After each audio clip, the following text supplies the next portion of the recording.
ત્યાં ભગવાને ખડખડાટ હસીને શેઠને દર્શન આપ્યા અને કહ્યું કે વાણિયા, માગ માગ, હું તારા પર પ્રસન્ન થયો છું. શેઠ વિચાર કરવા લાગ્યા કે મારે માગવું શું? એટલે શેઠે ભગવાનને કીધું કે તમે થોડી વાર ઊભા રહો, હું મારા ઘરે જઈને પૂછી આવું કે ભગવાન માગવાનું કહે છે, આપણે શું માગવું છે. ભગવાન કહે ભલે, પૂછી આવો, પણ જલ્દી આવજે. શેઠ તો ખીચડીનો ખોળિયો હાથમાં લઈને ઘરે આવ્યા. શેઠાણીને આવીને કહે, યાદ મારા પર ભગવાન પ્રસન્ન થયા છે, માગવાન કહે છે, જલ્દી બોલ, આપણે શું જોવે છે, નહીં તો ભગવાન પાછા વયા જશે. શેઠાણી સમજી ગયા કે શેઠ ઉપર ભગવાનની કૃપા થઈ છે, સંતના આશીર્વાદ ફળ્યા.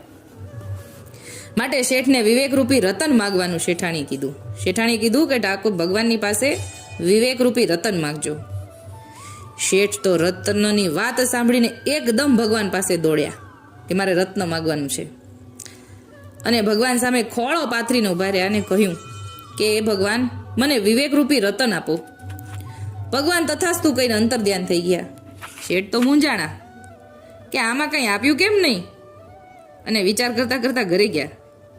શેઠાણીને જઈને કીધું કે તે વિવેકરૂપી રતનની માગણી કરવાનું કહ્યું તું, પણ કાંઈ રતન બતન આપ્યું નહીં.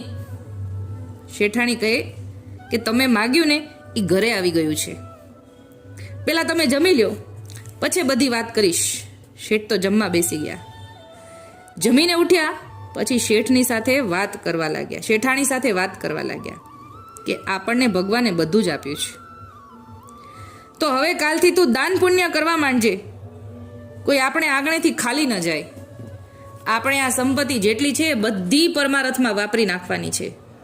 રોજ સવારે વહેલા ઉઠીને પૂજા પાઠ કરવા માંડ. આપણે સમય ગાળવાનો છે પૂજામાં જ. હવે આપણે આપણું પરભવનું ભાતું બાંધી લેવું છે.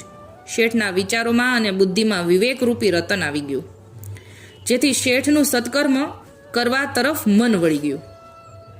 એટલે શેઠાણીએ બધી વાતની સંમતિ આપીને હા પાડી દીધી. પછી શેઠે કહ્યું કે ભગવાને વિવેકરૂપી રતન આપ્યું એ ક્યાં છે, બતાવ તો ખરા. ત્યારે શેઠાણીએ કહ્યું કે બતાવું છું, જુઓ.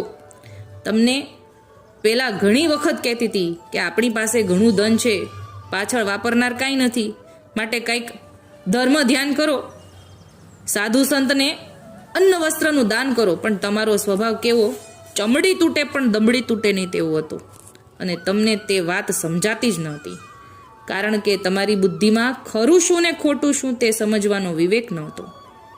તેથી મેં ભગવાન પાસે વિવેકરૂપી રત્ન માગવાનું કહ્યું.